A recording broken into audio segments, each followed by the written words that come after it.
ഇന്നത്തെ വീഡിയോ നൈജീരിയയിലെ കുറച്ച് കാഴ്ചകളാണ്. ഇവിടെ അത്രയൊന്നും വീഡിയോ എടുക്കാനോ വെളിയിൽ പോയി ഫോട്ടോ എടുക്കാനോ അങ്ങനെയൊന്നും പറ്റില്ല. നമ്മുടെ നാട് പോലെ ഒരു ഫ്രീഡം ഇല്ല.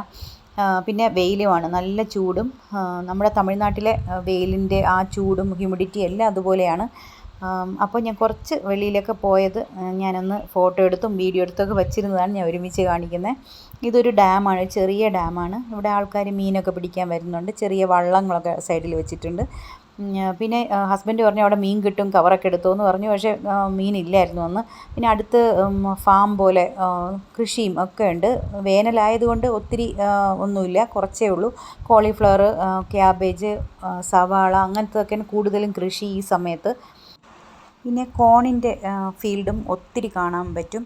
പക്ഷേ കോൺ വാങ്ങാനില്ല, എനിക്ക് തോന്നുന്നു ആ സീസൺ അല്ല. പിന്നെ മാവ്, ഒത്തിരി മാവുണ്ട്. അബൂജ പോണ വഴിക്കൊക്കെ ഫുൾ മാവിൻ്റെ തോട്ടങ്ങളാണ്. പിന്നെ മാങ്ങയും സൈഡിലൊക്കെ വിൽക്കാൻ വെച്ചേക്കുന്നുണ്ടായിരുന്നു. ശരിക്കും പല ടൈപ്പിലുള്ള മാങ്ങ വാങ്ങാൻ കിട്ടും.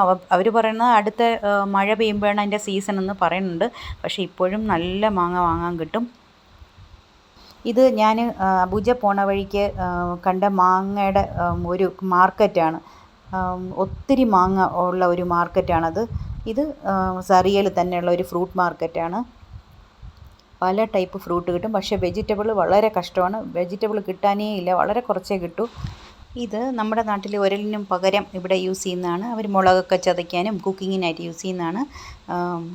പല ടൈപ്പിൽ ഇത് വാങ്ങാൻ കിട്ടും. ഇത് ഞാനും ഒരെണ്ണം വാങ്ങി. ഇത് കൊണ്ടുവരേണ്ട പാടുണ്ട്. ഇത് ഇവിടുത്തെ പാലസാണ്. ഇവിടുത്തെ രാജാവ് താമസിക്കുന്ന ഒരു പാലസാണ്. ഇത് വെളിയിൽ നിന്ന് എടുത്തതാണ്. ഇത് അതിൻ്റെ എൻട്രൻസ് ആണ്, അകത്താണ് പാലസ്. അപ്പോൾ ഇങ്ങനെ എടുക്കാൻ പറ്റൂ, അകത്തേക്ക് കയറാൻ പറ്റില്ല. പിന്നെ അവിടെ നിന്ന് എടുക്കാമെന്ന് പറഞ്ഞാൽ ഭയങ്കര വെയിലാണ്, സഹിക്കാൻ വയ്യാത്ത ചൂടും വെയിലുമാണ്. അപ്പോൾ അങ്ങനെ ഞാൻ ഇങ്ങനെ ഒരു ചെറിയൊരു വീഡിയോ ആയിട്ട് ഞാൻ എടുത്തിട്ടുള്ളൂ. അപ്പോൾ ഇന്നത്തെ വീഡിയോ എല്ലാവർക്കും ഇഷ്ടമെങ്കിൽ കമൻറ്റ് ചെയ്യാനും ലൈക്ക് ചെയ്യാനും മറക്കരുത്.